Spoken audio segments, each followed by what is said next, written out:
மலை உச்சியில் வீற்றிருக்கும் பால தண்டாயுதபாணி ஆண்டிக்கோலத்தில் பாலனாக அருள்வாளிக்கிறார்.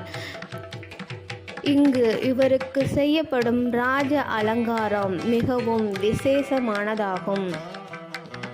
இங்கு இறைவனின் நவபாஷண சிலையின் மீது சாத்தப்பட்ட சந்தனம் மிகவும் புனிதமான பிணி தீர்க்கும் மருந்தாக மாறுகிறது.